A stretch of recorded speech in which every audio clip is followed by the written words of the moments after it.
You are now tuned into the DFPN, the Dat Feelin' Podcast Network. The following introduction has been paid for by the Dat Feelin' Podcast Network. This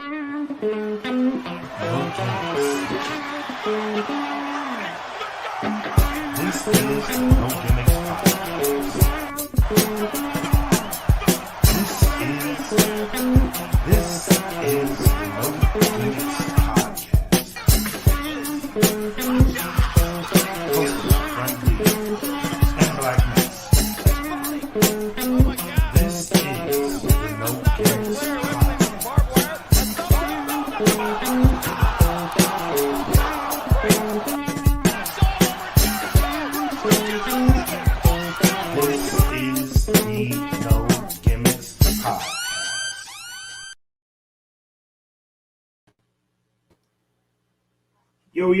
Yo, what is up, everybody? Welcome back to the No Gimmicks Podcast here on the DFPN. Thank you all for tuning in. We got a lot of shit to talk about today, namely one of the best pay-per-views of the year. Arguably, I'm going to say it now. This is the best pay-per-view of the year. I don't think anything's topping this shit this year. It's the best pay-per-view of the year. So we're going to talk about AEW's All Out today. A lot of news coming out after that, so thank y'all for tuning in. But before we get into the show, let's shout out the sponsors. Shout out to the Plugs Earbuds. Remember, go to gettheplugs.com. Enter in code DFPN10 for a 10% discount. Shout out to Audio Swim and Premier Element UAE. Shout out to the Bandcamp and the Dat Feelin' team. Go to www.datfeelin.bandcamp.com to get all the music deeds. This show will be available on the Patreon, so go to the Patreon at patreon.com/datfeelinpodcast. All these episodes will be ad-free, and this Sunday we will be doing a live game night, and the winner of that will get either a 1-month subscription to PlayStation Network or Xbox Ultimate. So tune in for that. Then we have our merch available at the Teespring. So go to teespring.com and search for Dat Feelin' Podcast to get all of the merch available. Now, fabulous Frankie D. Yes, sir. We've had a couple of days to marinate on this shit. Yep. We were talking during the show Correct. about the magnitude of this pay-per-view. Yes. AEW All Out. They came in, first and foremost, they set this pay-per-view up perfectly, right? They had the debut of CM Punk, promoted All Out. He's going to be wrestling at All Out. This already made it a good event. The card was great. Was this pay-per-view of the year? In my opinion, yes, it was. And I think I told you halfway through it, especially after the Lucha Bros versus Young Bucks Steel Cage tag team match. I said right there, okay, this is pay-per-view of the year. Bar none. And if anybody has a problem with that, you can fight me for it, because I'm telling you, this was the pay-per-view. This was AEW's, in my opinion, resetting. And this was the reboot of a new era for All Elite Wrestling. It kind of reminds me of Double or Nothing 2019. Yes. So that's where I go back to, when it was so much buzz about the company. And to me, Tony Khan, AEW, they over-delivered. Oh, yeah. That pay-per-view was every much, worth the $49.95 that I paid for it. All right. Yes. And we're so in a market where, we've had the pandemic and a lot of people don't have money or whatever. And we're so used to paying $9.99 or, $5 or whatever for the WWE network. It's kind of hard to shove out $49 for a pay-per-view. But I think the people like myself, like you, and a lot of other people who are AEW fans, the reason we will shell out this money for this product is because we believe in this product. We believe in what they're trying to do, and that's how that's what you do when you support something. You don't go to see something on an illegal stream or some shit like that because that's not supporting the company. Right. In my view. So that's my take on that. But yeah, pay-per-view of the year, no doubt. You have a bunch of different 5-star matches on that card, in my opinion. You know. Oh yes.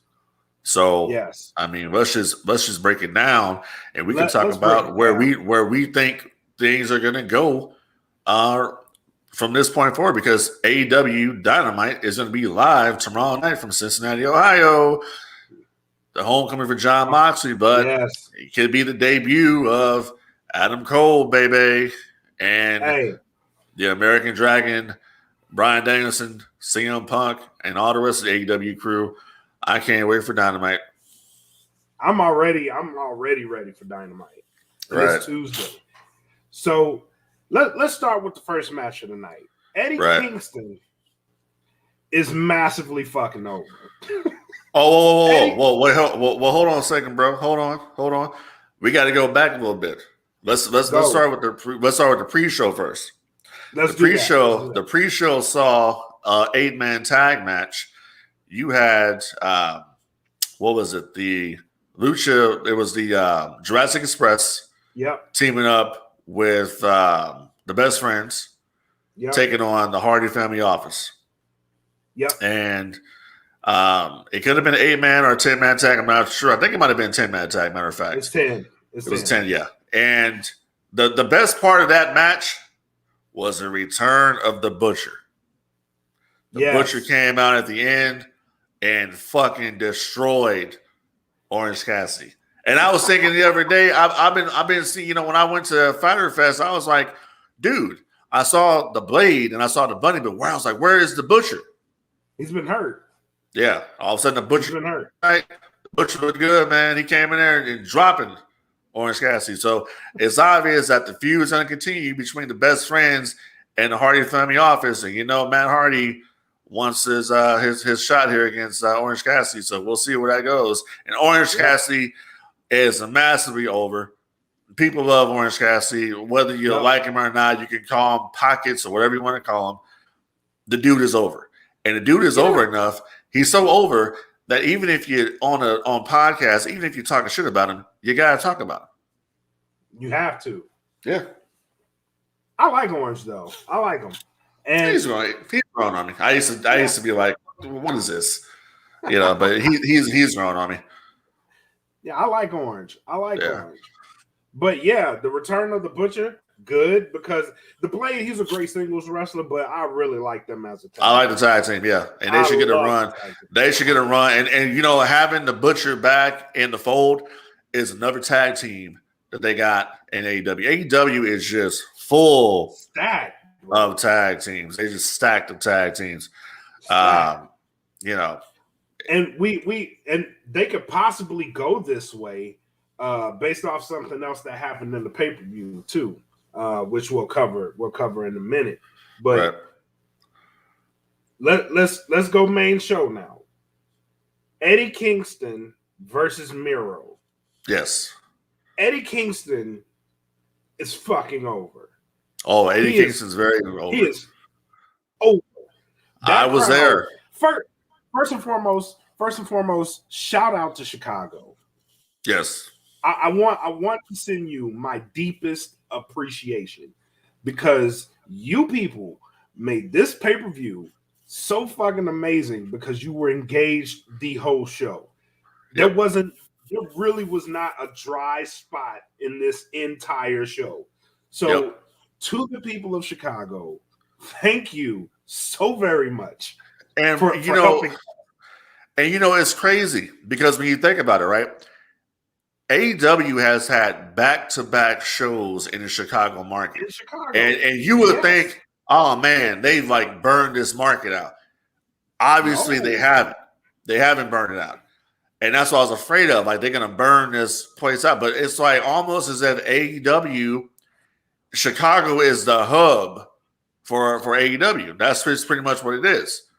You know what I mean? I agree. They're between Jacksonville, Florida, and Chicago. It's a hub. But then you look at Texas when they came here. So you got all these different places. And yeah, you're right. That pop that the Lucha Bros got when they won was big. It was huge. I saw it from the TV. I saw it from the TV point, but I saw it from somebody who was actually in the crowd in the building. Yeah. But before we get to that match, we got to harken back to Eddie Kingston versus Miro. Miro is an unstoppable monster force in AEW. Yes. From what he came in as the best man, and that wasn't really clicking for me, to where he is now as God's favorite champion. He flipped it. He did a complete 180 on everything. This dude is killing it.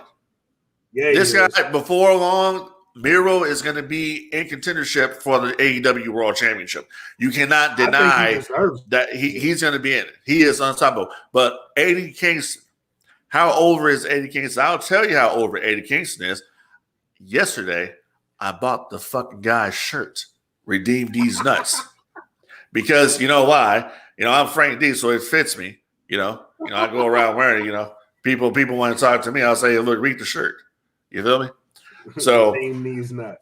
Exactly. So he's over off the chain, bro. And and I've been there. Crazy over. People chant Eddie, and it's for years and years and years. It was because of Eddie Guerrero. We got a new reason to chant for Eddie. We got a new reason to chant Eddie. Yeah, and it was a hell of a match they pulled.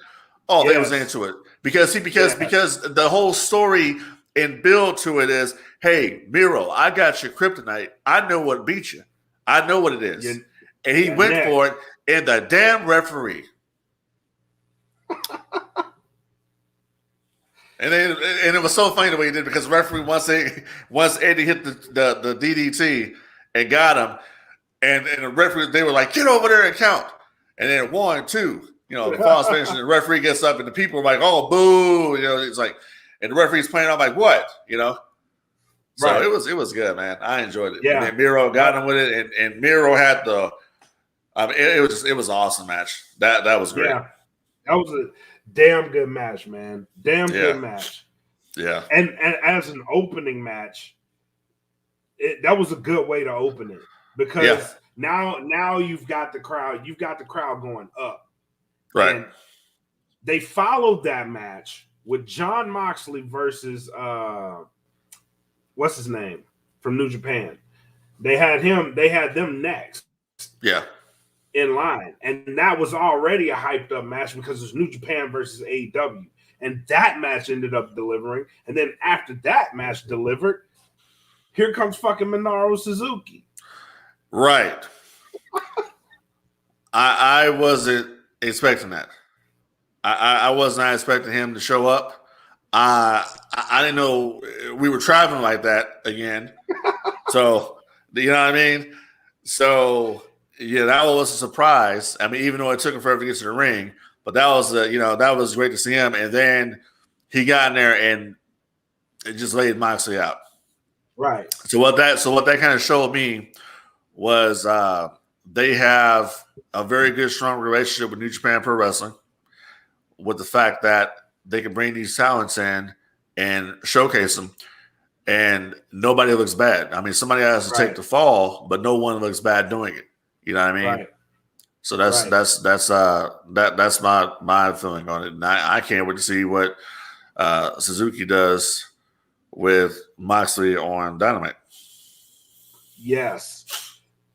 Because they're fighting in Cincinnati, right? I believe so, yes. Yeah, they're going to be in Cincinnati for that match. So that another reason to tune in to Dynamite.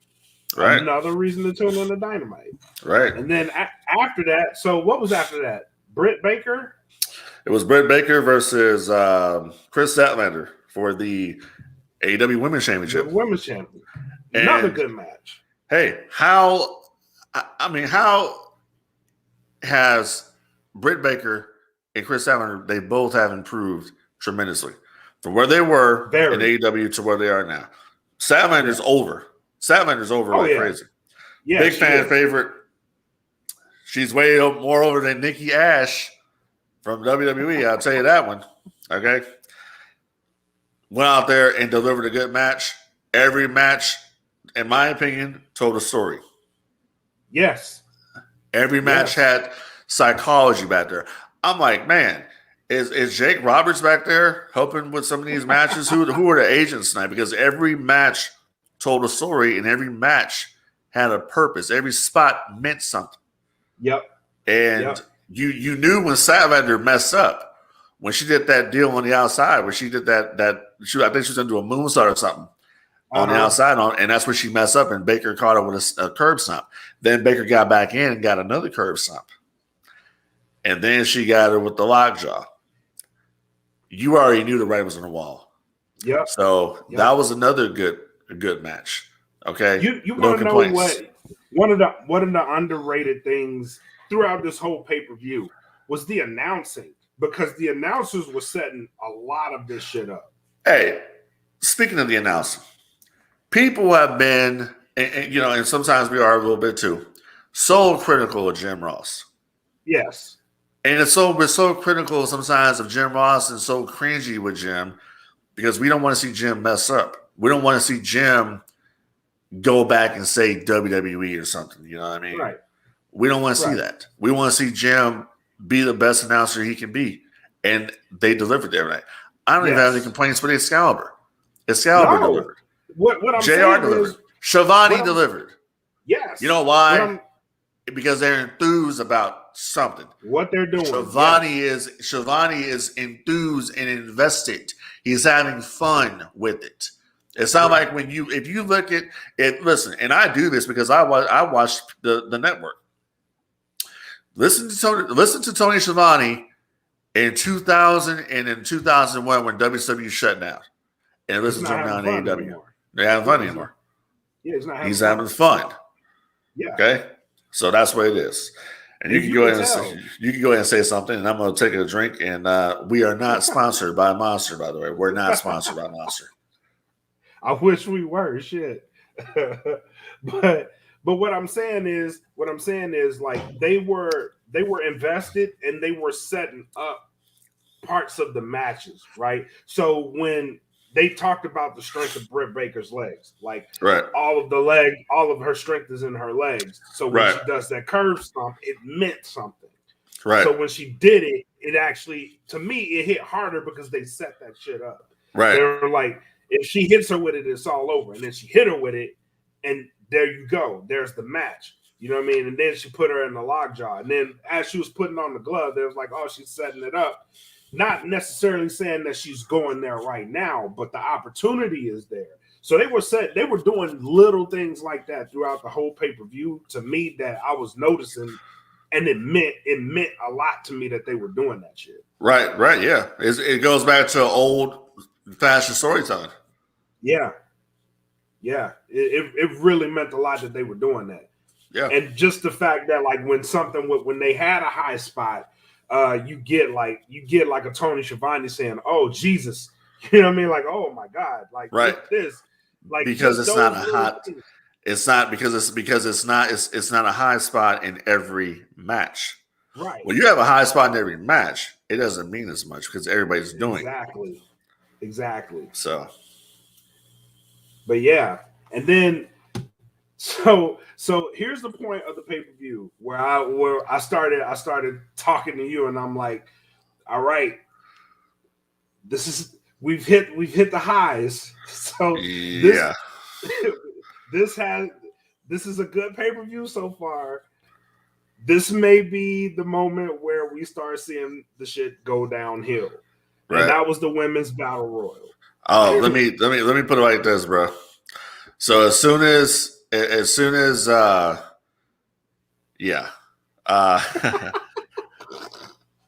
so I said, this is the piss break part of the pay-per-view. And because it usually is. AEW has not always had the strongest women's division. They go out there and work hard, but they have not always. That's been one of the biggest criticisms has been the women's division, And it's not any fault of their own. It's just that we're so used to watching the high quality matches that we saw in, say, TNA, Impact Wrestling, with Gail Kim and Awesome Kong, and then some of the matches that the girls have had over at WWE, Sasha Banks and Charlotte, and and Bailey. I ain't gonna mention the man because I'm not a fan, but anyways.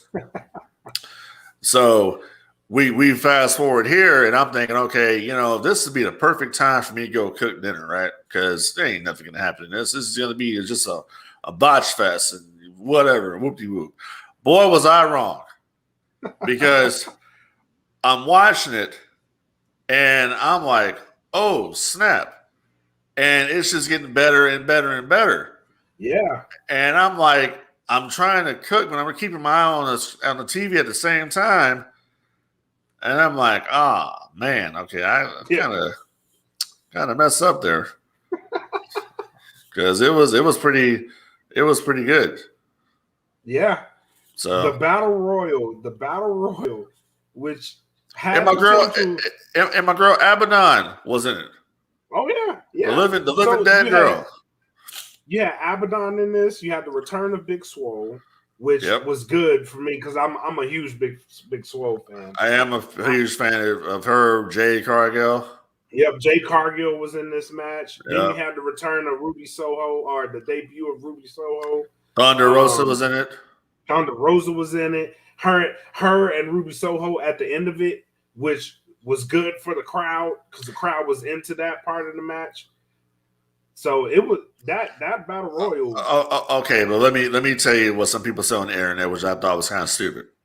Right. So they says, hey, way to treat your homegrown AEW talent by jobbing her out to a WWE girl. I'm thinking to myself, hey, jackass. Thunder Rosa just recently signed with AEW. When Thunder Rosa was wrestling there, she was still under contract to NWA. Yeah. So she's technically not an original. The AEW original that happened to be in the ring with them was Nyla Rose. Yeah. So if you want to be accurate about it, but whatever. But yeah, so you had Riho was in this match. Hikaru Shida was in this match. And like just the former champions, all the former champions were in this match. So that kind of hit for me too. Plus it was just a good battle royal. Oh, it was. It was a really good. I kind of wish they would drop the whole casino format of the battle royal. I don't like that part. If they would have just did straight like a battle royal, kind of like the Royal Rumble, where it's just come out, do an entrance, come out. But I don't like these different suits that they have, and I don't like that. Yeah. Especially it doesn't. The casino battle royal doesn't. Especially if you're gonna do a casino battle royal, that's cool for Double or Nothing, that theme pay-per-view, but it doesn't need to be at All Out. That's just that's my only criticism. It was a small nitpick. Yeah, very, very. Because I'm not against it. I'm not against it. It's just I wish they would do it differently. Yeah. I think it works better for Double or Nothing, but you know what? The more because it was kind of a weird concept to me at first, but it's kind of growing on me. I like that it's different. It's better. It's better than the TNA reverse battle royal. Yeah, true. Remember that? True. Yeah, this is true. I would agree with that. But it's kind of growing on me. I kind of like the idea. I like that it's different. Plus, I don't know if it was just this battle royal or the crowd in particular, but this felt really fast paced. It was a fast paced battle royal. Oh, it was. It was very fast paced, and that's one of the things that shocked me is just how fast paced it was, and they were telling stories inside the battle royal. Inside the battle royal, yeah. You know, the bunny had an alliance with Penelope Ford. So that played is played into the match as well. So, you know, we got a lot of different things. We got a lot of different females on that roster. And they actually had some girls over from NWA in that match as well. So we'll see where this takes us. It's the Forbidden Door that Tony Khan breaks down. Out of this, how much better does the women's division in AEW get? Because you have Ruby Soho, who is in line now for a chance at the AEW women's belt, right? Yeah. Then you have so many other possibilities. And just as we alluded to earlier, a lot of these girls have gotten better. So Yes. I think in time, AEW might be on to some shit when it comes to the women's division. Let me tell you when AEW is going to really crack open the women's division. And mark my words when this happens. They're going to crack open the women's division once the queen, Charlotte Flair, comes to AEW. You're going to see Charlotte. You're damn right. You see Charlotte versus Britt Baker. You see Charlotte versus Thunder Rosa. You see Charlotte versus Ruby Soho. You see Charlotte versus Nyla Rose. All these different females that they have on the roster, that's when it's going to start cracking once Charlotte comes over. And there is no doubt in my mind, eventually we're going to see the queen come over to AEW. Yes, I'm predicting that's going to happen. Somebody agrees with you. Yeah, they're smart. I think that could happen. Yeah, I think they're smart. Yeah. Because of what I'm seeing right now, because of everything I'm seeing right now, and WWE, either Charlotte's pissed somebody off, what happened to work with a stiff like Nia Jax, or they're trying to push her out. They're trying to say, you know what? Nick Khan's probably back there saying, how much money is Charlotte's contract worth? He's always trying to make a deal. He's always trying to save the company money. That's dangerous. That's dangerous talk. That's what he does. He doesn't care. He doesn't care. Have you heard this man talking? He don't give a damn. He's all about saving the company money. He doesn't care. They cut the catering, bro. The wrestlers in WWE, the superstars, have got to eat arena food. They cut the catering. They even said they got new catering coming in November, and it's going to be cheaper. So people at WWE are not happy. Andrade El Idolo is her fiance. He's in AEW. Here's when I'll believe this happens. The day Ric Flair walks into AEW, the writing's on the wall. Hey, listen. No, you can't. No, you can't say that because it has nothing to do. It has nothing to do with Rick. Yes, it does. It has everything. Rick just went on an NWA show. Did Charlotte walk out there? No, her fiance is not in NWA. But if her fiance and her dad are in the same company, the writing's on the wall. That's if that could be the case. Look, here's the bottom line. Did you ever think that WWE in their right mind would have released Bray Wyatt? No. Would you have thought that they have released Braun Strowman? No. Did you think that they would have? That's my point, though. It has nothing to do with Ric Flair. It's about what Charlotte. Charlotte has her own. Charlotte's has caved her own destiny. She's made her own way. She doesn't have to live off of Ric Flair anymore. She's Charlotte Flair. She's already done everything she can do at WWE. There's nothing left for her to do. Who else is left for her to wrestle? They're putting her in with Nia Jax. That ought to show you right there. Hey, Charlotte, we got nothing for you. Now, Charlotte should be back there saying, that doesn't work for me, brother. She should do that. That's true. But we're digressing. We're digressing because she's going to end up at AEW. We're going to look back at this show today, at this moment in time, okay, September 7th, 2021, and you're going to say, hey, Frank D was right because here comes the queen, Ashley Flair, on AEW. Yeah, it'll be Ashley Flair. Okay, cool. But that aside, Women's Battle Royal, great. Yes. And I'm like, holy shit, we still have CM Punk versus Darby Allin. CM Punk versus Darby Allin. Fucking great match. Yeah, but we're skipping a match here. What are we skipping? Because we're skipping the match. It was, I think the order went yeah. The Lucha Brothers versus. How the hell can you forget that? My bad. I'm ready. Let's give it a proper introduction for the AEW World Tag Team Champions, the Lucha Bros. What a hell of an entrance to the ring. Banging. You understand? Banging. Hell of an entrance to the ring, taking on the Elite's Young Bucks. And people can hate on the Bucks all they want. I find them hilarious. You can whatever. Them dudes went out there and they put on the show. Tore the house down. They tore the house down. I expect nothing less when those two tag teams go against each other. Yeah. It's always going to be a good match. They've never not had a bad match in AEW. And Pence's family was in the front row. They came out at the end when they won. Yep. You know, so that ought to tell you something. I was like, if the Bucks don't drop the belts here, they ain't dropping them. And they dropped them. And did you see the damn shoe? If you watch Being the Elite, did you see? Matt Jackson was talking about the damn shoe. He was talking about, I'm going to have the bag and I'm going to throw it over. You know, he told Brandon Cutler to throw the bag over. You know, you're gonna have to hoist it over the cage. So it'll be the secret weapon. The damn shoe with all the thumbtacks. Yep.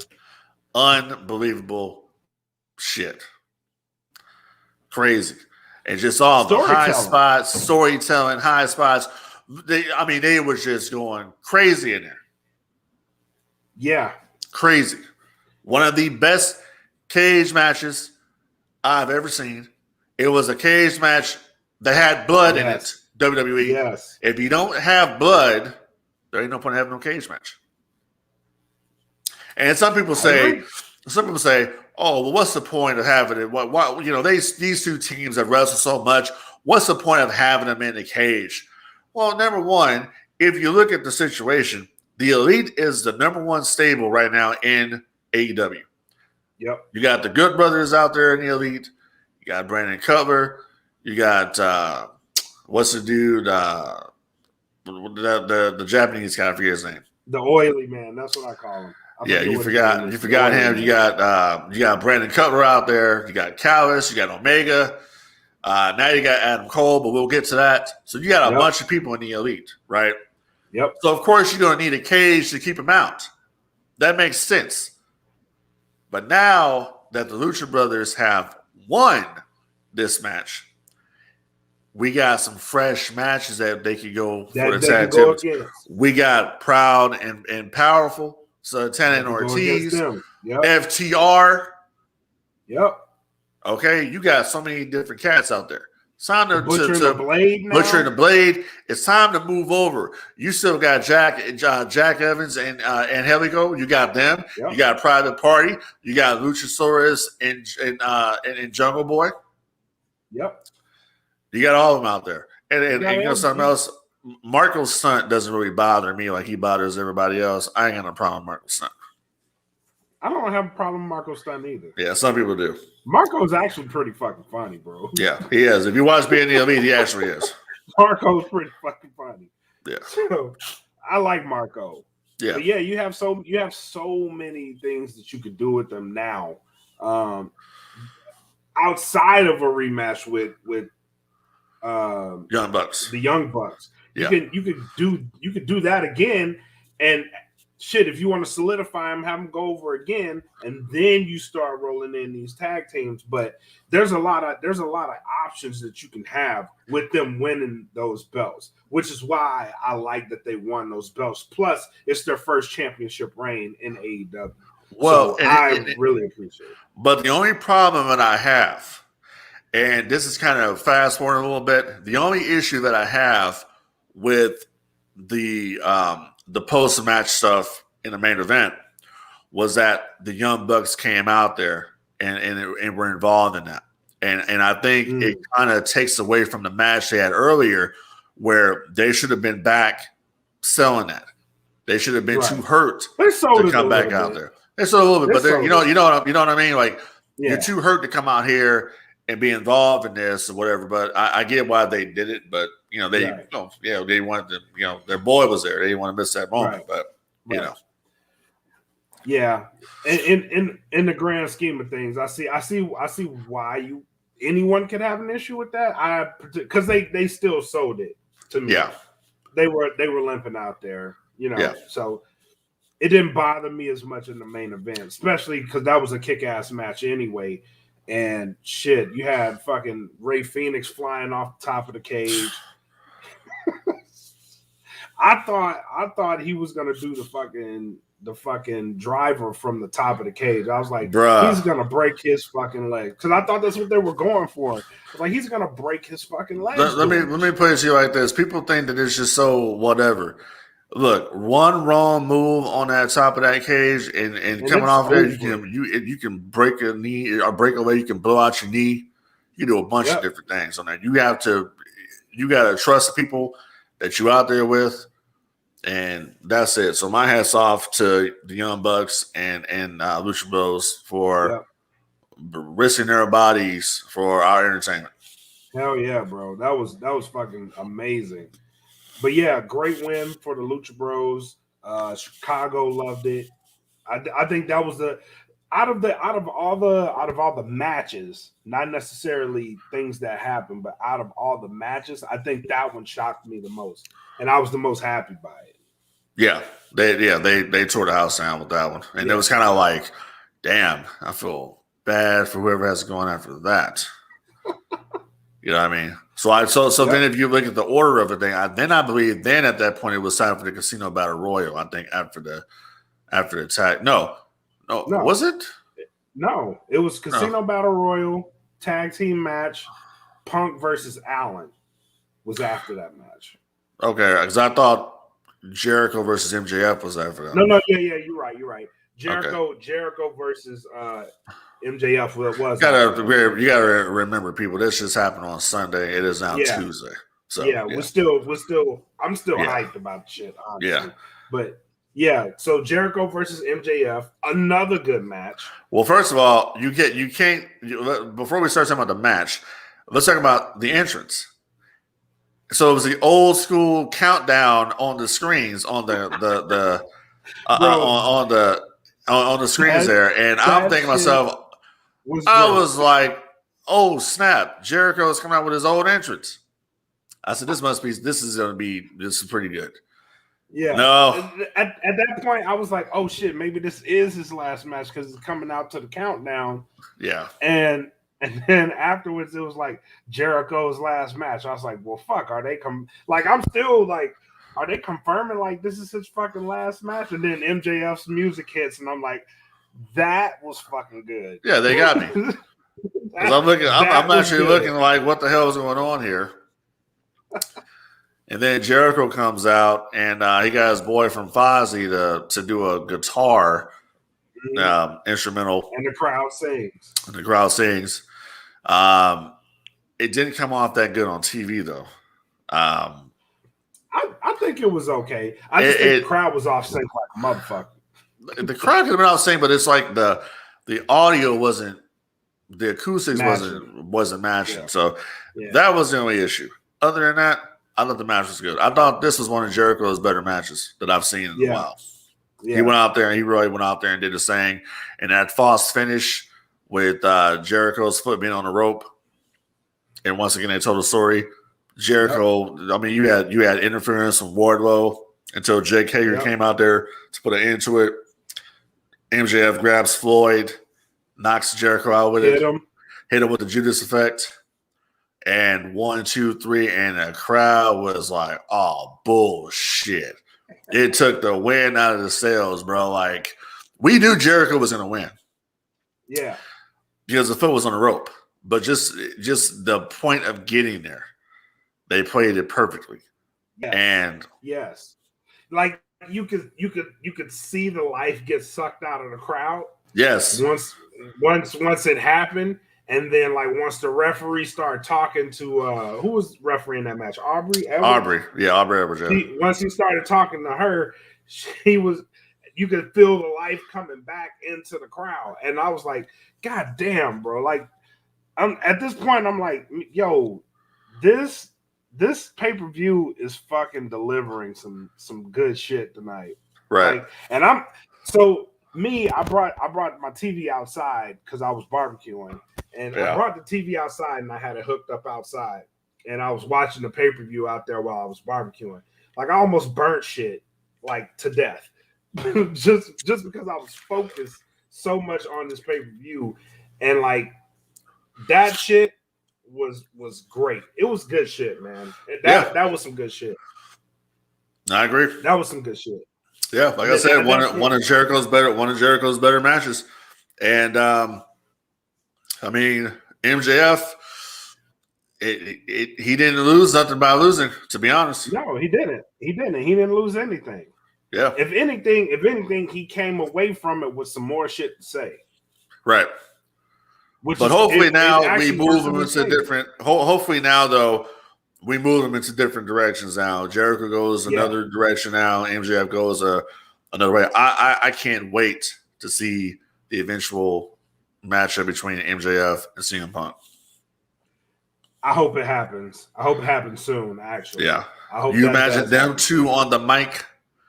You imagine MJF, sitting back there with Punk and Tony Khan and saying, okay, I kind of want to do a work shoot kind of deal with you and get on the mic. Gold. Yeah.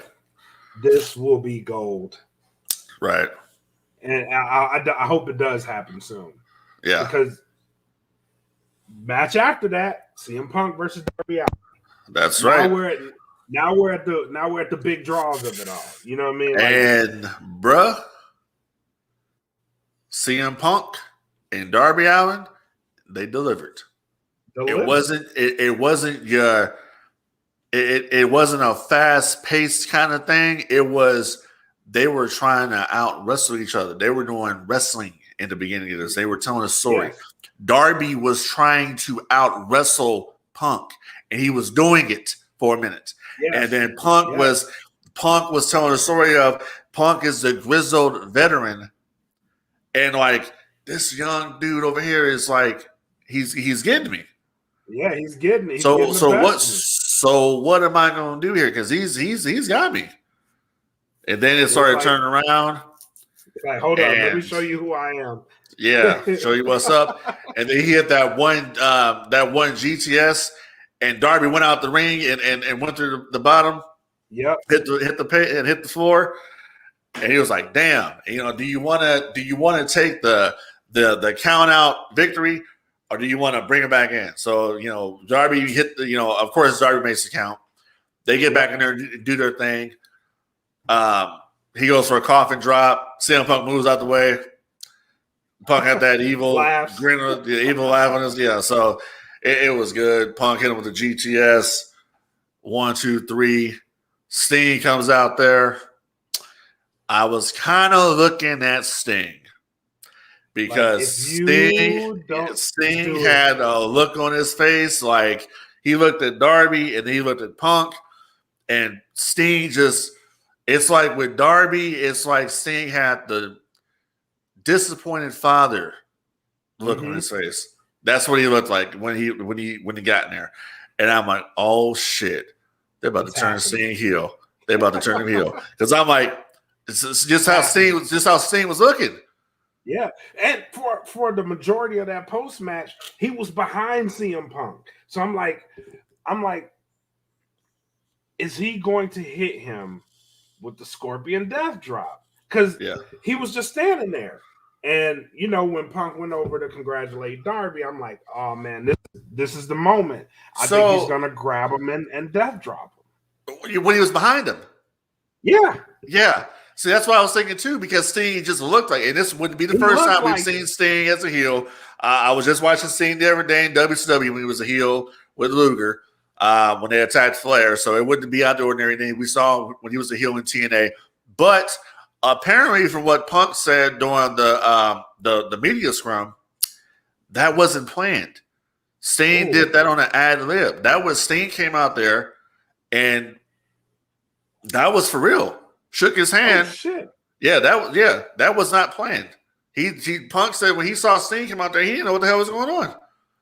And then so Sting comes out there and puts his hand out there, and he's looking at him, and Punk says,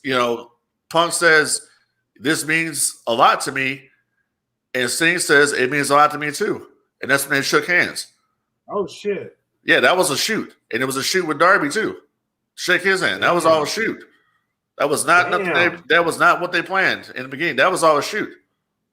Holy shit! Yeah, and he's like, because they talked about some of the stuff that Sting and when they're at the shows, what they're gonna do, and Punk says it's so crazy. He'll be in there with Sting, and Sting is a legend, and he'll ask Sting, what do you want to do tonight? And Sting will say, what do you want to do? Huh. Put the ball in his court. What was that comment you just had up there? That comment was, I'm surprised Darby didn't have a unique paint job. I thought Sting was going to turn heel too. Yeah. Sting had it in his eyes, man. Like he did. I thought like, shit, that man. But it's like at the same time, why would you turn Sting? Right. But I was like, he is standing right behind Punk. Like I'm looking at the thing, like, any second now that it's coming. Yeah, Scorpion Rev Shot. They plant the seeds a little bit there, but but CM Punk says he can see himself tagging with Sting. Eventually that's what he said he wants to do. And we all know Sting has some more matches left for him. Done correctly, they can pull some stuff off.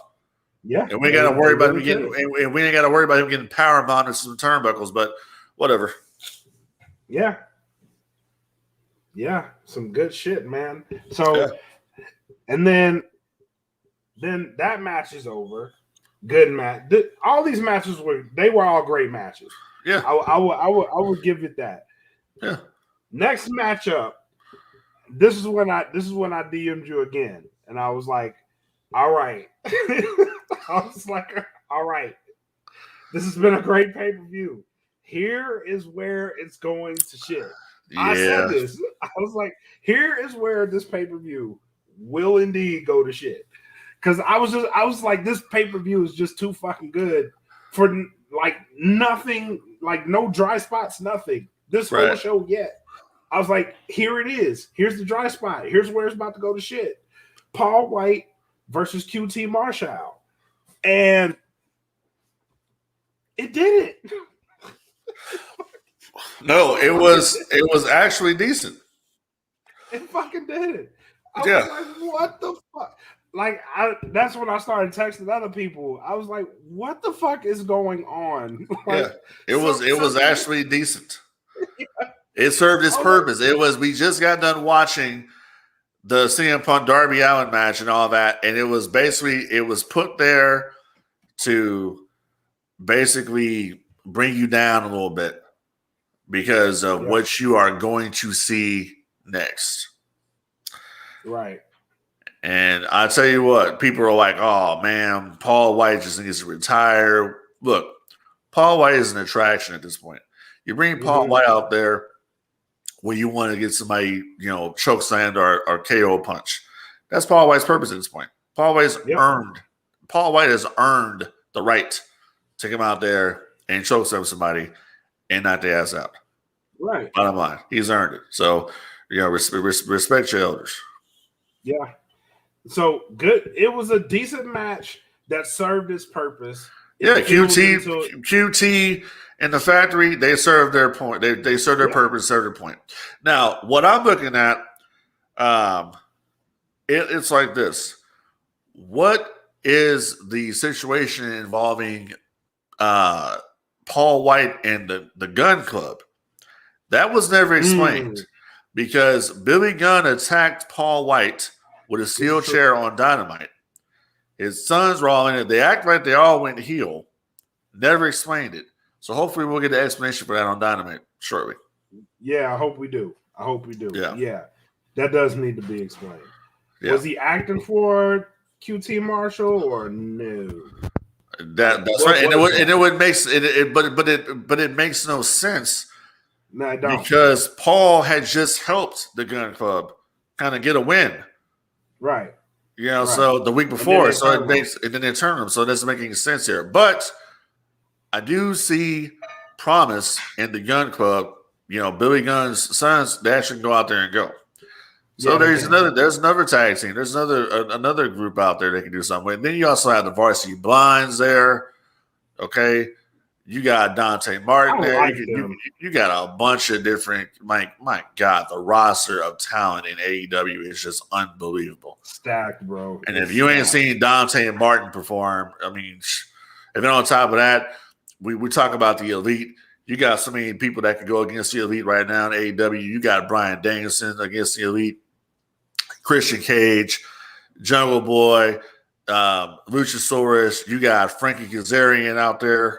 You got a bunch of different cats that can take on the Elite. And eventually, you're probably going to end up seeing, once again, the Elite versus the Inner Circle. Eventually, that's probably going to happen. You got a bunch of Sables right now. We still don't know. The wild card here is where in the hell is Hangman Adam Page? That is a very good question. Hangman was nowhere in sight. So I'm kind of wondering with Hangman, is Hangman going to come in, you know, and is Hangman going to come in and is Hangman going to form some type of a posse? Seems like Hangman might need his own kind of group. He might need a group to watch his back here. You know, he the Dark Order left him laying. Evil Uno was being evil,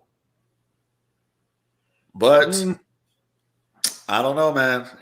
I'm kind of wondering where it seems to me that Hangman Page is kind of a wild card in this situation.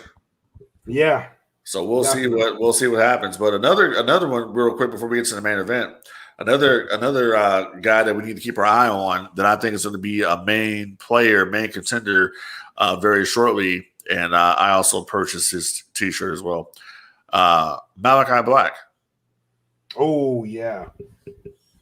Don't take your eye off that man. Yeah, Malachi Black.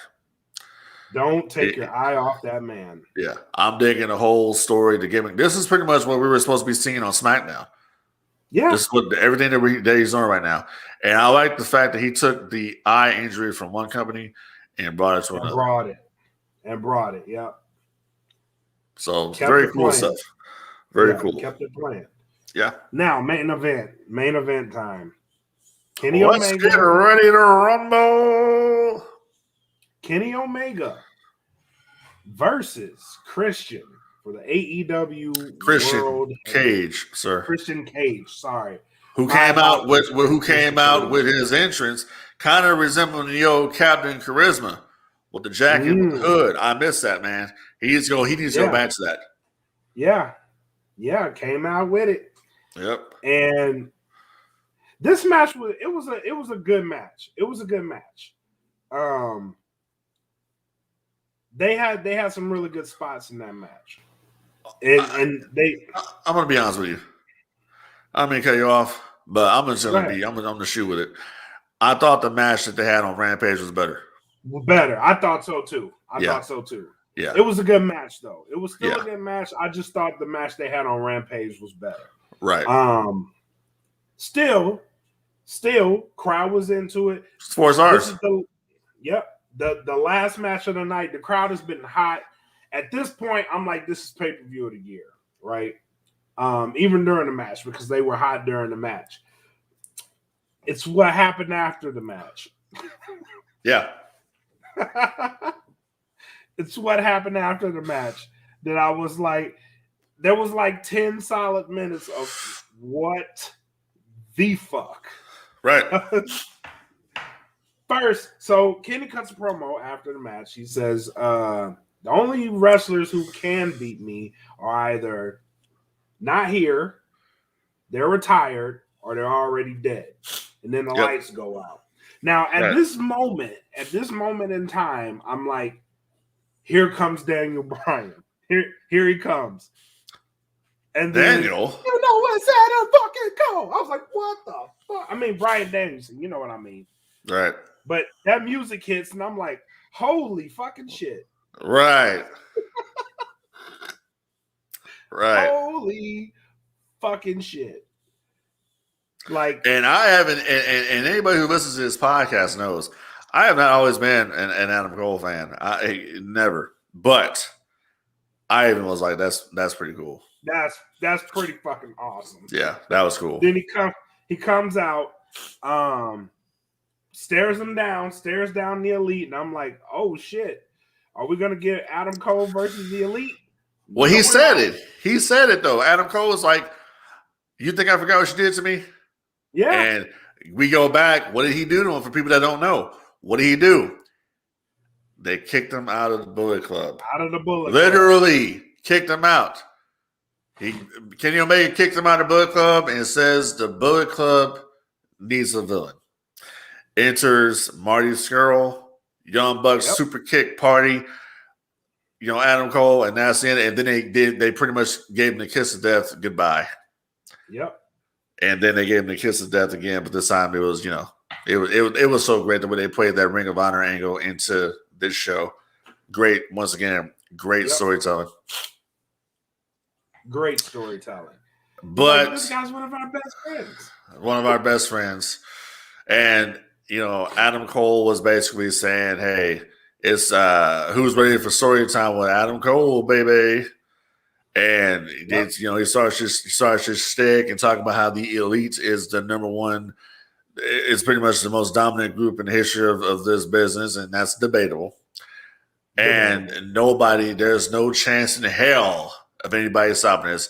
And just when you think it's about to be over and Kenny's on his whole shtick, you hear the Flight of the Valkyries. You hear it, and then all you hear nothing is just bass. Yeah. And I'll watch Bryan Danielson with a ponytail. His ponytails are in now, I guess. Bryan Danielson with a ponytail comes out there, crowds going crazy doing it. Yes, gets in the ring, helps up Jungle Boy, helps up Christian Cage. You got Luchasaurus, Christian Cage, Jungle Boy, and Bryan Danielson, and you got the Elite in there. And Danielson's looking at Omega, and Omega's like, "Oh, you want me? You want me?" Omega jumps out the ring. That's right. You don't want them to touch yet. Not yet. Right. Omega jumps out the ring. Adam Cole's in there taking some heat. You got, Nick Jackson. My props to him. Went in there and got his ass handed to him. Yeah. Especially after that match they had earlier with the Lucha Brothers, to come back out there and take the kicks from Bryan Danielson, and then the German suplex and the running knee. Wow. Yeah. That's crazy. Yeah. You send the crowd home happy. It's like, bruh, I'm going to explain it to you like this. It's like, all right, how do I say this? It's like you bust, right? and then you bust again. You know what I'm saying? And then you jizz all over the place and you're done. That was it. That was it in a nutshell. That's what Tony Khan and AEW accomplished every night. Yeah. Just boom, boom, boom, boom, boom. Bang, bang, bang. Multiples. Bang, bang, bang. Yep, multiples. Yeah, that's what it was like. Because I was like, holy fucking shit. So where the fuck do we go after here, man? Like, first and foremost, I was gonna bring this up later. But after AEW All Out, I said this in the group. I was like, wrestling is fun again. Is wrestling fun again? Bruh, let me put it like this. Ever since, for me, and I've been watching wrestling since 1989, bro. I ain't seen it all. I saw WCW in its infancy when I was a little kid. All right, staying up until midnight, watching Worldwide Wrestling on NBC Channel 4 out of Los Angeles. Okay. Right. I didn't have cable, in early 95. I didn't have cable. I wasn't watching Nitro. I wasn't watching Raw. I didn't get cable until like September 96. So this was like shortly after the NWO had formed and everything was going on. Right. First pay-per-view event I ever ordered on my 12th birthday was Halloween Havoc. And from that moment on, I was a huge wrestling fan because it was my teenage years. It was a Monday Night War. I was big into it. The day WCW went away is the day wrestling was no longer fun for me. You fast forward to when they formed TNA. Okay, wrestling was fun for a little while because I'm seeing a lot more talent. I'm seeing AJ Styles. I'm seeing Samoa Joe. Right. I'm seeing Christopher Daniels, Eva Skipper. I'm seeing, Triple X when they were, remember Daniels, Low Key, and Eva Skipper were Triple X. I'm seeing them. I'm seeing Sports Entertainment Extreme, Abyss. The list goes on and on. Jeff Hardy came over there, seeing whatever. It was fun again. Okay. Then you start seeing the exodus of TNA. Jeff Jarrett leaves. AJ leaves. It ain't fun anymore. And it's just WWE. Even though TNA is still there, it's just WWE. Right. AEW comes along and it's fun again. But it's fun again on a different reason, because it's fun again because it's a true alternative. I don't have to watch the WWE if I don't want to watch. I don't have to continue to watch this shit that WWE is cooking up every Monday. Okay, Monday used to be wrestling night. It used to be. Right about that. Okay, it used to be. It was more people sometimes that were watching wrestling more than they were watching Monday Night Football back in the day. You don't have that anymore. Okay, even with everything, even with the climate right now, with the social justice warriors, you still have, you don't have it. Okay, the only thing that they have on SmackDown is Roman Reigns and the Usos. Edge, Seth Rollins, Cesaro. That's all they got. Yeah. That's all you got. Okay. You are right. You are right.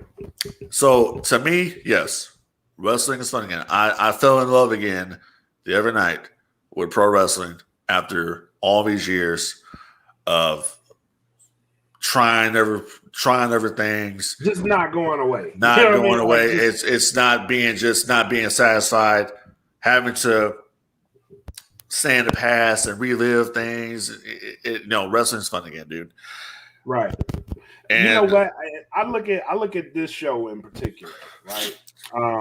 Just from where we started to where we are now, right? Yeah. Because when we started doing this, it was like throwbacks. Because we didn't really want to talk about WWE that much. There was really nothing really to talk about when it came to WWE.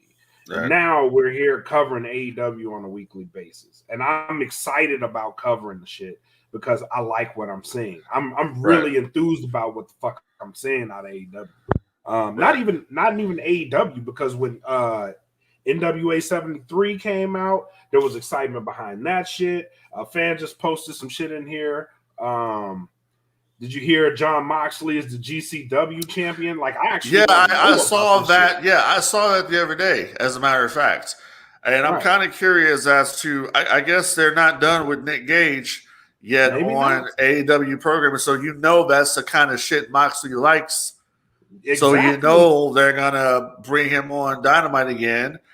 And as long as, I guess, TNT is cool with it, just don't run any spots, with pizza cutters during a whatever. But it's shit like that. You know what I mean? Like, because now wrestling is finding a balance. So I'm more excited talking about wrestling now. And like you said, like Monday night used to be the night I used to go from my mom's house to my grandmother's house because my mom just didn't want me watching that shit. But my grandma, she didn't care. You know what I mean? As long as I was in the house and I was watching that shit. 8 o'clock on the dot, I was in the house watching this shit. You know what I mean? Like I was watching it and I'm there. I'm invested for 2 hours because it was a 2-hour show back then. For 2 hours, and back then you had to flip the channel because WCW not Monday Nitro and Raw ran about the same time. So I used to flip channels back and forth just to see what the fuck was going on both because I was invested in both. You know what I mean? And I haven't felt that level of excitement until this shit started happening with the All Out shit. Like once I heard Punk was coming back, like my excitement just went into overdrive. And now I'm just like, I'm back. You know what I mean? Like I'm back in love with wrestling again. And that shit, like I could talk about it. You know what I mean? And talk intelligently about it. And not feel like, all right, like I'm an outcast. Like now this shit is cool again. It's cool again. People are talking about it again. And that makes me excited to talk about it because we've stuck around through the fucking dark ages of this shit. And now we're here. You know what I mean? Now we're back.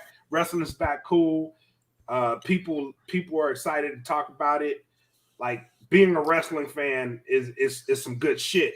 Again, you know what I mean? Like I love it. So for me, it's fun, and this show is fun because for me, it's fun watching wrestling again. Right. I concur.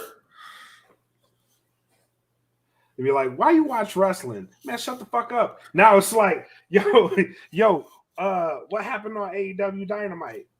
You know what I mean? Like, yeah. but that's no different than, well, why do I watch DC? Why do I watch, Batman? Right. Because I'm a Batman fan. Right. So I guess Moxley did win this belt, bro. Like I know he showed up in GCW. I didn't know he actually. No, he's a champion. He's a champion. Oh shit! I know he showed up there. Yeah, he beat he beat Cardona there. Holy shit! I think he beat Cardona. Matter of fact, he beat Cardona the night before All Out. Wow! And if you notice, Moxley, when Moxley was coming down to the ring, he was wearing a GCW jacket. Yeah, he was. Like I know, it didn't bother me that he did it either because I was like, well, I know he was there, but I didn't know. Oh no, he's a champ. Yeah, he's a champ. Shit. Yeah, so that's why I'm saying they're going to bring in, they're going to bring Nick Gage in there because him and Nick Gage had a face off at the end, but the problem is how many people know Nick Gage? That's going to be the fan. Yeah, that's going to be the thing. Fucking fan. Yeah, yeah. Like, and even if you are a casual fan and like if you watch the documentaries, go to the is it Dark Side of the Ring? Yeah, Dark Side of the Ring, Nick Gage. Yeah. Go look at that. Go look at that fucking Dark Side of the Ring. You'll find out real quick who the fuck Nick Gage is. He's one of the most hardcore motherfuckers in the game right now. So yeah, just knowing that possibility is there for AEW TV is fucking huge, bro. That's huge. So shit. It's huge for the niche hardcore market. Yeah. Yes. Yeah, it is. It is. Because now but guess what? But guess what though? We're good to have the hardcore niche market, but we're trying to get the casuals to watch the product. Well, not even that, because after this pay-per-view, a lot of people, I watched, I was on the Twitter machine, I watched it. There was a lot of people that said they fell in love with wrestling again. Yeah. And there was a lot of first-time viewers of the AEW product because of this show. Oh, so, you mean the summer scam didn't do that? No, it didn't. It didn't. Huh. Listen, let's talk real shit. This blew SummerSlam the fuck out of the water. Blew it out of the water. And you had Cena, Brock Lesnar, the return of Becky Lynch on that show. This show blew it out of the fucking water. But here's one thing that I don't understand. So I get the appeal. I guess people get happy about it, but I don't understand the deal with Brock Lesnar, because when the guy was there, when he was the Universal Champion, everybody had a problem with it. They were saying how he didn't defend the championship, how he was never there, and it was the same match. It was Suplex City, and we're tired of Brock Lesnar.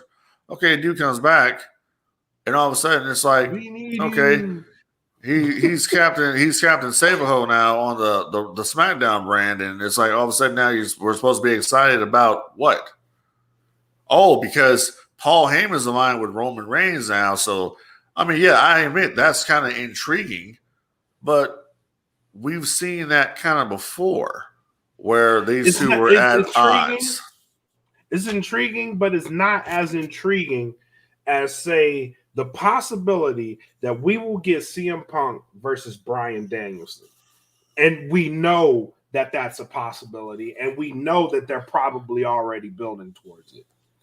It's not as exciting as that. I'm sorry. It's going to take a while to get there, but yeah, because Punk is I believe Punk's going to work with a bunch of the younger talent, right? Before he goes to let's have some WWE matches in here or whatever. But I just don't understand. I don't understand the hypocrisy of the wrestling fans of you being excited, and that's whatever, fans can be fans, whatever. But you're excited about a guy that you were knocking not so long ago because he was never there. And all of a sudden now it's like, okay, it's a big deal. And then on top of that, they're talking about he's supposed to be back this Friday on SmackDown. I guess this is also, rumor has it, the return of The Undertaker this coming Friday on SmackDown at the Garden. So, I thought Taker was retired, but I never have a problem seeing The Undertaker, but I just hope that he's out there to wrestle. Yeah, I think Taker's wrestling days are behind. I would hope so, but he is under contract. I mean, he does have a 15-year deal. If they do that cinematic shit that they did with him and AJ Styles, I think that could work. But like I think the cinematic matches. I think the cinematic matches are over with, bro. That was a necessity for the pandemic, of what they were doing for the pandemic. But I think those cinematic matches are done. Yeah, and I love Taker to death, but I don't think Taker needs to be wrestling anymore. I think Sting could do probably more at this point than Taker. I'm pretty sure he could, and that's what worries me about them bringing him back. Like, don't bring the guy back just to get your numbers up there. Like, that's what it's about. Don't bring him back for that shit. Like, the man had a great career. He paid his fucking dues. He was loyal to you when literally nobody else was. Let the man enjoy his retirement. Here's the thing though. The thing though, that the issue is this with Taker. And Taker's send-off has always kind of bothered me. It's bothered me because he didn't have a proper send-off with the fans. The fans weren't in attendance there. I mean, they brought a lot of his friends out there, and they didn't do nothing but have them come out, and then they were gone. And then here comes Undertaker. Yeah. So he didn't. To me, he didn't have a proper send off. You think one more match is warranted? Well, aren't they getting ready to go to Saudi Arabia? Please, God, nothing great ever happens in Saudi Arabia. Yeah. Stay the fuck out of that country. Well, they're going back. They have a pay-per-view coming up there pretty shortly, and they're probably they're probably going to be putting the Roman Reigns versus Brock Lesnar match for the Saudi show. Oh my God! Like, those shows, nothing good ever comes out of it. I don't even watch them. There's always something bad coming out of that show. Either they get stuck there, or somebody botches the match, and leave it, bro. Leave Saudi Arabia the fuck alone. Well, they can't. They're in their contract, so they can't. Oh my God! But I'm just putting. If I'm putting it together in my head, this is what this is about. It's about the Saudi show. A money grab. Yeah, this is the Saudi show. That's why the only reason why they would be bringing Taker out there, and I hope to God that they're not putting him in the ring. But something tells me they're going to put him in the ring. That would be horrible. That would be horrible. But moving on. So Yeah. CM Punk made some comments after All Out. Oh, CM Punk made the comment. So what did he say? He made one hell of a comment. What did he say?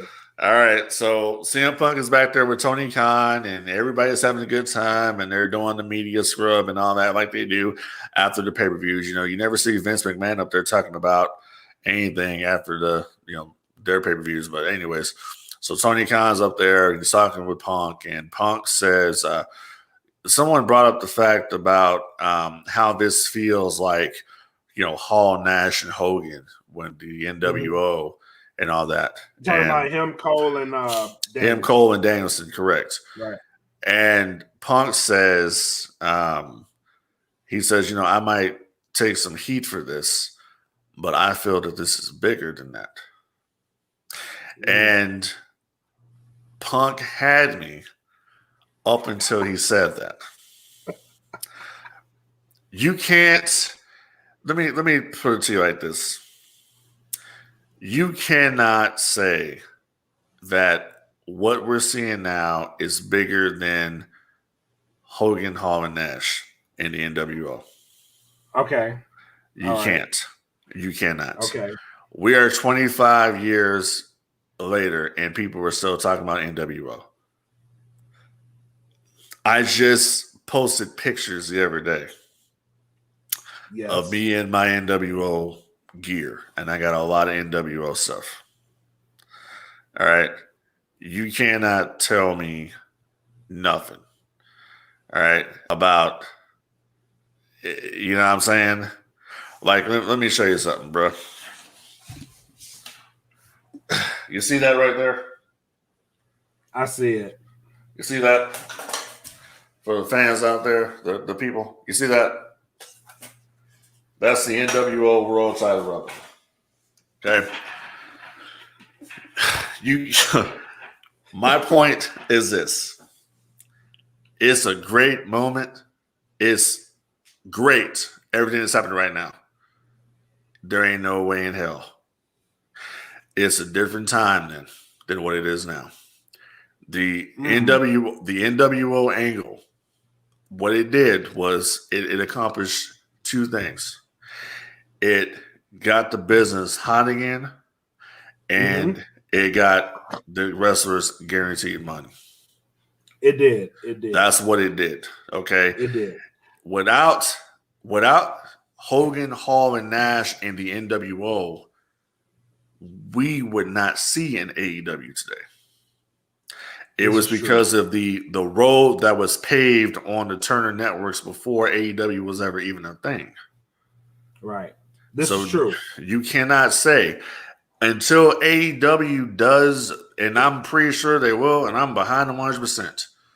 But until AEW does the numbers that WCW did, as far as television ratings, revenue, everything, until they can damn near put the WWE out of business like WCW damn near did, you can't even be a part of the conversation.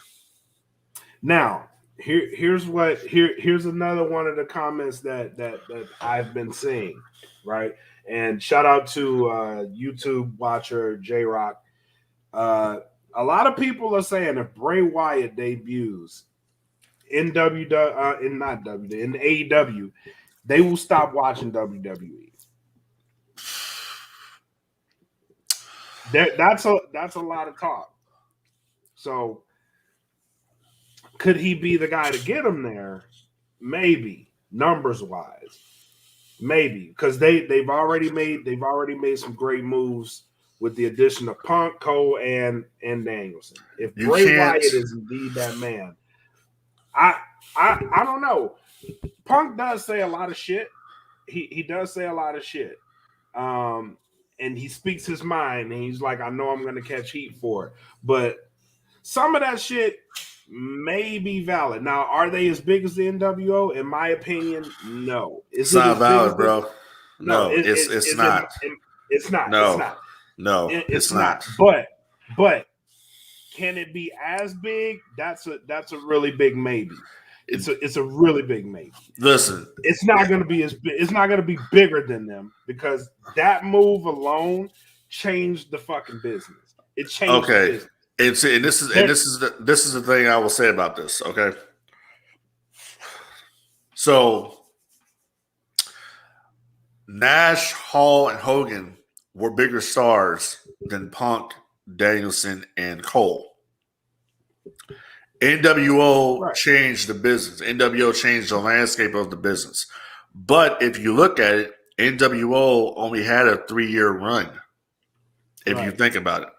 Right. The run was very short. Okay. But it's the way that it was produced and just who's involved and all the memories you have of that is the reason why it's still to this day it's relevant. Right. But will this moment, will you look back in time and say, hey, do you remember when Bryan Danielson came out at All Out and attacked the Elite or blah, blah, blah? Or do you remember, damn it, where were you when Hogan dropped a leg drop on Randy Savage? Where were you when Scott Hall came down the aisle and said, hey, you want a war, you're going to get one? Yeah. When were you? Where were you when Kevin Nash says, you look at the agenda, play. We ain't here to play. Yeah, I remember all of that. Now, I will say to you, we were kids then, right? Yeah. There's a kid watching. There's a kid that watched. Absolutely, and that is correct. That is correct. But now, bruh, I got 6 to 7 year olds that's coming out with NWO t-shirts on now. Exactly, too sweet. Exactly. What I'm saying is, we've been playing off nostalgia for a very long time. True. And that's partially due to the fact that nothing fresh and new has been presented to us until now. So now you have a whole new generation. Correct. Incorrect. What's the freshest thing? What's the freshest thing that's been presented in the last 20 years outside the Bullet Club? The Bullet Club, right? So if the Bullet Club were to show up in AEW, now we have a conversation. Yes. Now we have something to talk about. But that's what I'm saying. This has potential. I don't necessarily think Punk's right, but I think the potential for it to be as big as it was, it's there. It's definitely there. But he wasn't saying potential. He said it was. He didn't say potential. He said it was. But and I don't agree with that. I'm saying what I'm telling you is the potential for him to be right is there. It's there. Hey, we'll see about that. For him, that's what I'm saying. We'll see. But the potential for Punk to be right, it's there. It is very there. And if they keep doing this, I think the potential to get at the behemoth is there too. But wait a minute. But somebody in the group right now put this up on there right now. Because somebody just made a comment. I want to address that. What's that? So comparison. Yeah. So he's saying basically that it's an unfair comparison because this is a kayfabe storyline. These significant signings. Hall and Nash were significant signings to WCW. Yes, those were big signings. Okay, those were big signings. Those were big signings. Hall and Nash were significant signings to WCW, just like everybody else that followed them to WCW, like Kurt Hennig was another significant signing. Like a Raven from ECW was a significant signing. Perry Saturn, all these different guys that came over from WCW. So those were significant signings. Right. You can't. It wasn't about okay. Yeah, the NWO was a kayfabe storyline, correct? But those were significant signings. The first significant signing for WCW was Hulk Hogan in 1994. Okay. Yeah, now, what I will say for this one here is the first significant signing for AEW on the level of a Hulk Hogan, not star power, It was CM Punk. It's CM Punk, yeah. It's CM Punk. So when people say, well, they're not really Hogan, Hall, and Nash, well, kind of in reality, it is. It's just a different way you look at it. It's they're not. What I'm saying is, it's not as big as he said that it's bigger than NWO. It's not bigger than NWO. It never will be. It's not. But well, as you say, it has the potential to do something. But what I'm saying is that WCW was only around for 10 years, if that. Okay. AEW is already making the right moves. 2 years in. 2 years in, 3 years in. They've already making the moves. Yeah, they've already making the right moves. But what I'm saying is that foundation was put down a long time ago because of what happened before they even got there. Okay. Yeah. With WCW. And it's just those were significant signs. It's like when people really irritate me when they say, well, AEW is hiring all these WWE guys. Where are these guys supposed to work? Right. If you get fired from Burger King, you go work at McDonald's. You go work at Wendy's. Or here in Texas, at Whataburger. Now, what WWE is doing now is getting away from what they've done, right? Because a lot of these guys that are stars now came from the indies. They're getting away from that whole game. They're stepping outside of the box and they're trying to find different talent from different areas and mold them into what they want them to be. But a lot of those guys, Kevin Owens, indie guy.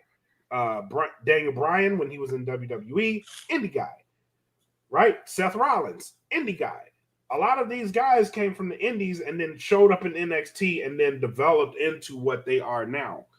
Like, the only person I think is truly homegrown was Roman Reigns, because Jon Moxley, when he was there as Dean Ambrose, indie guy, right? A lot of these guys came from the indies.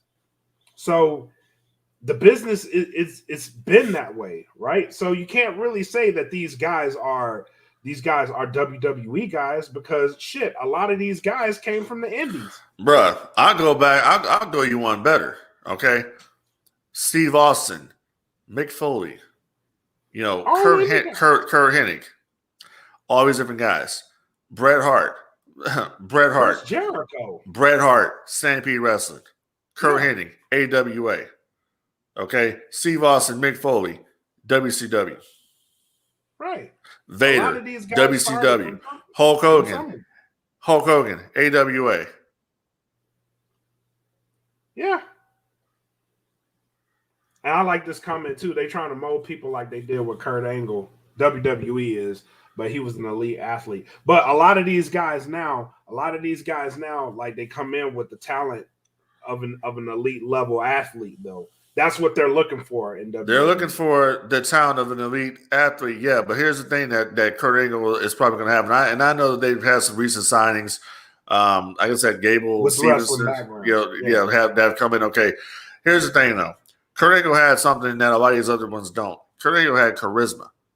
Kurt Angle had previously appeared in a wrestling show. Kurt Angle had previously appeared in ECW prior to signing with the WWF. So he had already had some type of a sports entertainment, a feel for it. He had done it already. So WWE is looking for, WWE says that AEW can have all the indie guys they want. We're going to focus on this over here. And I think this is going to be it's going to count for their demise, because you got to get these guys over. Jason Jordan was an athlete like that, had a wrestling background, and he couldn't get him over. You did that stupid angle with him being Kurt Angle's son. It did nothing for him. You got Chad Gable on the roster right now, who has an NCAA background in wrestling and can go and you ain't doing nothing with him. So what exactly are you talking about? So what are you talking about? Right. Yeah. So good luck with that shit. And as long as you releasing good guys like that, like the stupidest move they made the day they released Bray Wyatt, I was like, they are in fucking trouble. Because AEW's going after him. You know it. You're gonna have Malachi Black and Bray Wyatt on the same show. But who's to say that Bray Wyatt won't? Who's to say that Bray Wyatt won't end up in Impact Wrestling? Oh, that's true. Strowman's there. Oh, he's going to be there. Oh, he's going to be there. So yeah, we could have a Wyatt family reunion. But I think the ultimate goal right now, yeah, Impact is there. Impact is there. Impact has always been there. But the ultimate goal is, we can be in Impact Wrestling, but the ultimate goal is to go to AEW. That's where you want to go. That's where you're going to have the most exposure. I'm sorry. Access TV is cool. I'm glad Impact is doing their thing, but AEW is on TNT, soon to be on TBS. That's pretty much where you want to be. That's the number 2 show in this country, the number 2 company in this country. That's where you want to be. It is what it is. Agreed. I agree. So, moving on. Actually, that's a pretty good segue. So, talent coming from WWE. It's kind of if you are a WWE talent, right, watching All Out, watching this shit unfold, and you are on the fence, where do you go? Do you stay with WWE, or does the grass look greener at this point? It's very simple. You wait for Nick Khan to go through the budget and see where we can cut, and who do we not need. And you talk to Bruce Pritchard and all these different people, and Vince, of course, has a final decision, but you cut who you don't need. And that's the same thing. Jack Swagger's another one. They tried. Yeah, they tried with Jack Swagger as well, and it didn't work. But going back to talent, so it's kind of like who it's like this. If I'm AEW, and if I could pick talent from WWE that I could use that are coming up or something like that, who would I pick if it was me? The number 1 guy on my radar right now that I would pick up would be Ricochet. I'm gonna go Cedric Alexander. He's another one. Who tweeted out the other night that he was jealous of Big Swole right now because she was in that Battle Royal and she was on All Out. So obviously he wants out. He those 2 guys are good talents I pick up. I'm in WWE. What was that comment? He said, "If I'm with WWE, I'm staying. I can't see AEW signing much more except for Bray Wyatt because their roster is stacked." Now, the roster is stacked, but here's the thing with that. To counter that, right. The roster is stacked, but now it's time for AEW to start getting rid of people that they don't need. But you also have to remember something. Yeah, the roster is stacked in AEW, but AEW still produces other TV shows outside of Dynamite. They got Rampage, which eventually Rampage is going to be going to 2 hours. It's going to be a 2-hour show, so you need that. So what I would do if I was AEW is I would have one roster pretty much that's dominating Dynamite, and then the other roster is dominating Rampage. Kind of like what WCW, Eric Bischoff's original idea was for Thunder and Nitro, which was Nitro being an NWO show, Thunder be the WCW show built around Bret Hart. Right. So you take the Rampage show, build the Rampage show around, a CM Punk, Darby Allin, Bryan Danielson crew, and then have Dynamite be about Adam Cole, Omega, and whoever else they bring in. But you can bring in more talent from WWE, but it's just you got to start trimming the fat a little bit from the AEW roster, people you don't need, like the Joey Janela's of the world, and all these other guys that you're not going to do anything with. You've had them there, but do you really need them?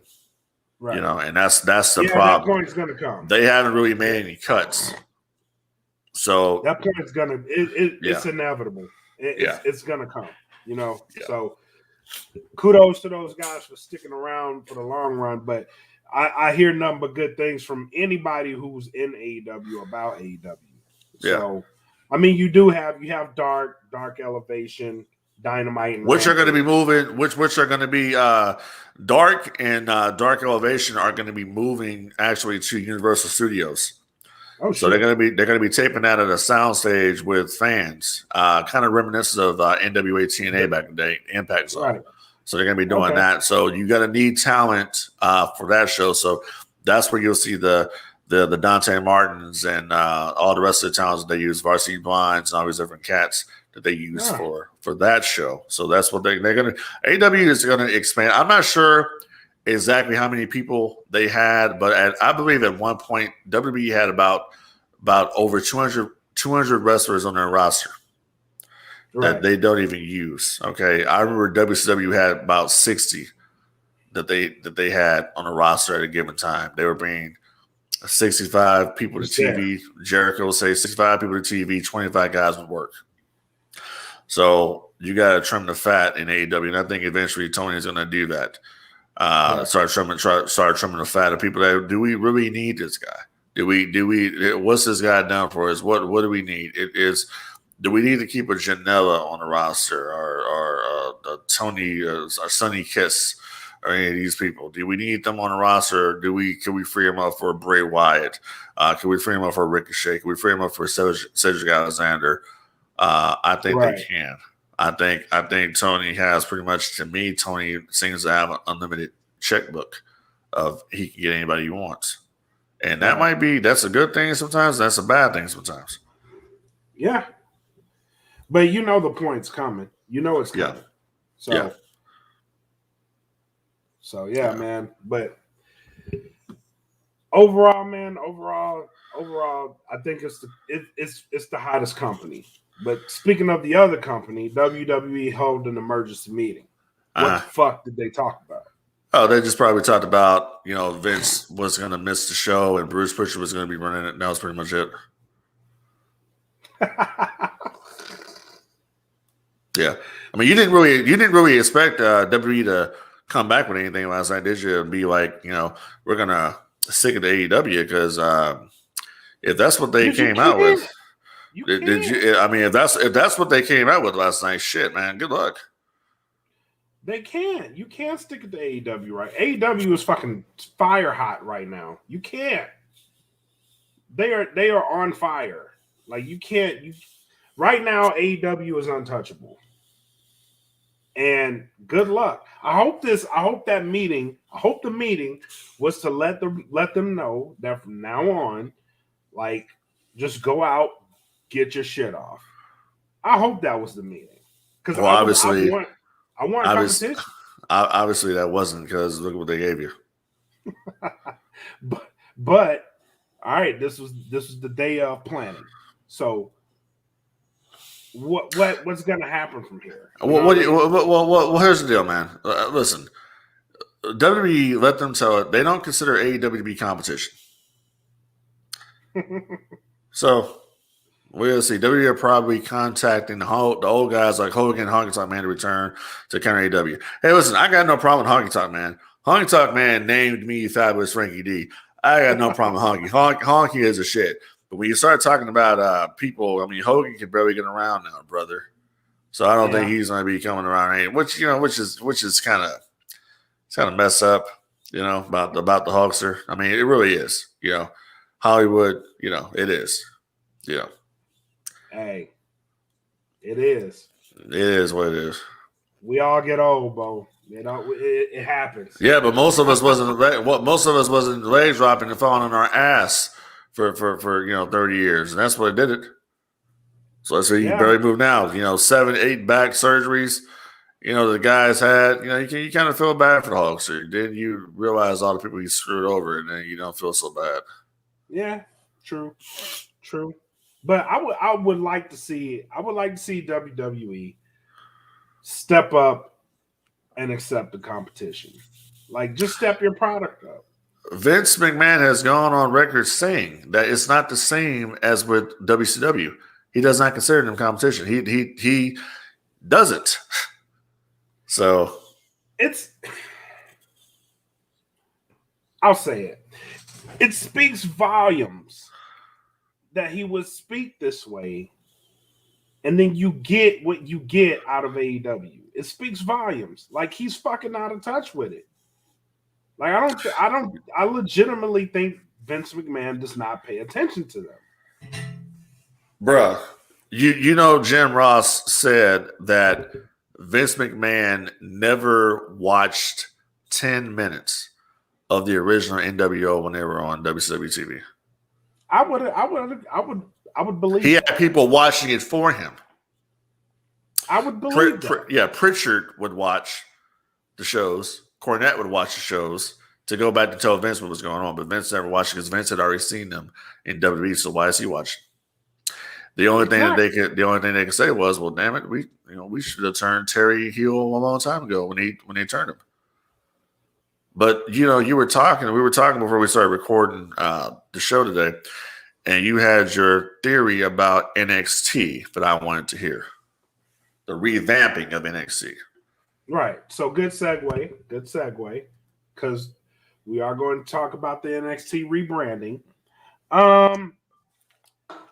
This reminds me, you remember the Madison Square Garden incident, right? It's been a lot of incidents in the Garden, bro. The curtain call. Yes. The curtain call. Who got punished out of that?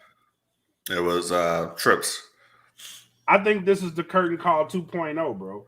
Because the Wednesday night thing didn't go the way he thought it was supposed to go. NXT was supposed to dominate with Hunter's vision of what NXT was, right? And NXT lost handily. I think this whole rebranding idea is Vince punishing Hunter for losing the Wednesday Night War. Okay, can I be frank about something? Be frank. All right, I am. Well, I am, but So here's the thing. I think Hunter's vision of NXT when it was a solo show on the WWE network, when the takeovers were better than the pay-per-views from the main roster. Yep. That's Hunter's vision. When NXT moved to USA Network because they can get money for it. That's Vince. That's Vince's vision. Vince's vision is to sell the rights to USA Network and we get money for it. That's what that was. And even though it was Hunter's vision, still, I have not watched NXT in years, bro. I couldn't get into it anymore, especially when you have AEW was rumored to be. If you remember, AEW's original date was they were talking about was supposed to be Tuesday night Dynamite. That's what the rumor was. Right. Okay. NXT announced they were going to come out, and they actually, I think they came on TV maybe a month before AEW did on Wednesday. They were going to be direct competition. Why would you pick that day? Because you were trying to stop any growth or momentum for AEW, and it backfired. So you could be right in saying that this could be Vince, putting his foot down and basically telling Hunter, I got it. Me and Bruce are taking it, because what it sounds like to me is that Hunter and his crew are still going to be doing stuff there, but Vince and Bruce are going to be taking care of the main angles, the big stuff, the big stars. You guys handle these pretty much the lower tier, whatever, but we're going to handle the big things on NXT, and we're going to rebrand it. And they got that ugly ass logo with all the colors, and it's just like they're going to have a brighter lights, a bigger set. And I'm just like, this is going to be a full scale production that WWE is going to do. And I'm thinking to myself, okay, you can put anybody out there. You can put this shit in a dome. You can light it up with as many lights as you want to, and it still won't hold a candle to what AEW did All Out the other night. It won't. Period. It won't. It's not going to hold a candle to Dynamite. Now, one thing I wish AEW would do is I wish they would get rid of the 2 tunnels for the entrance. I like those. I like them. That's too TNA-ish for me. I don't have a problem with it. What I wish though, I wish that stage prop was different. Like, give me the 2 tunnels, but get rid of the chandelier shit. Like, yeah, it's too TNA-ish. That's the thing. It just looks too much like TNA. That's my only thing. Even Punk gets confused when he's walking back. It's like, Michael, is it this one, or is that one, or is this one, or is it that one? Like, you know what I'm saying? So, but the crowd helped him out. The crowd helps him out. Yeah, yeah. So that don't bother me. That don't bother me at all. It really don't. But I just wish the stage setup was just a little different. I don't know what I could do to make it better. Maybe that works, but like, give me a bigger middle screen. Well. They need to. Well, and another thing is why I said they need to do something different is because Rampage is supposed to be its own show, but you can't have Rampage having its own show and its own identity when you're using the same set as Dynamite. That's my point. Exactly. It has to be something different, and something different could be get a big ass screen and have one of those tunnels. Okay, and then have 2 screens on the side. And that's it. There you go. You got your own Rampage has its own look. Nitro looks completely different from Thunder. SmackDown looks completely different from Raw. It does. So you're right. Well, used to. SmackDown and Raw have the same sets now, but you know. Yeah. But remember when they said when they came back, they were gonna have this cutting edge stuff, and they were gonna have this cutting edge set that, you know, a screen. Yeah. Budget. where are the stages? Where are the stages they had before the pandemic though? Because SmackDown had a really cool set. They did. You know, SmackDown did at least. Raw looked like some kind of skateboard shit. It did. It looked horrible. Yeah. But budget. That's I don't think it has anything to do with the budget. I just think that they got away from pyro. They're back to not having pyro. They're cutting back on it. It ain't like it was. I thought that was an issue with SummerSlam. I don't know. I don't watch shows, so whatever. Yeah, they cut back on pyro major, bro. Like, it ain't like it was. So, well, Tony Khan the AEW gives you pyro every week, so. Yep. Every entrance. That's the reason why, and that's another reason why WWE brought pyro back to begin with, because AEW was on it. Yeah. That's the only reason why. Go look at look at all their TV from 19 and 2000. What was it 17, 18, 19? All those years, it was cold opens. Yep. AJ would come out there with nothing. Yep. Now, blast them. Yeah. Blast them off. But yeah, they cut back on that major, bro. Like, yeah, well, hey. I was at Raw a few weeks ago to go home for SummerSlam, and Goldberg had his pyro, and Rhea Ripley had her pyro and all that, so whatever. Yeah. Put that Spanish announce table ringside. Yeah. No, that table getting fucked up. Yeah, exactly. It was always a Spanish announce table that always used to get wrecked. Let's say hello to our foreign announcers and from the Spanish table. Yeah. We ain't gonna be here too long. Exactly. You ain't gotta worry about introducing us. Exactly. Shit. Oh man. Any parting shots, man? Final thoughts. Nah, man. It's just can't wait to see Dynamite and see what happens on Rampage. Yeah. So that's what it is. And if I happen to be looking on the clips on YouTube, that's the only reason only way I'm gonna keep up with WWE like I've been doing is just clips on YouTube to see what's going on. Anything that I see, I have no interest in their brand or anything they're doing, to be honest with you. Yeah, it's got to be something really significant because I don't pay too much attention to it anymore, especially because AEW's been on this run that they're on. Yeah. So my attention span on WWE, like, you got 5 minutes to convince me, bro. Right. Exactly. You got 5 minutes to convince me that this is going to be a good show. And if I ain't see it, I'm turning. So that's where I am with WWE. And I hate that I'm like that because I want to see good wrestling on all their shows, but yeah. I mean, if they drop any other belts, I'll buy it, but that's it. Yeah. Hell yeah. So if you ain't got nothing, man, I ain't got nothing else. Nah, I just want to thank the people out there that, listen to the No Gimmicks podcast, and it is what it is. And over at youtube.com/Gerwick, that's GERWECK, net. Check the YouTube channel out. That's where a lot of my old interviews are up there right now with, Teddy Long talking about, the time that Ric Flair called him the N-word and,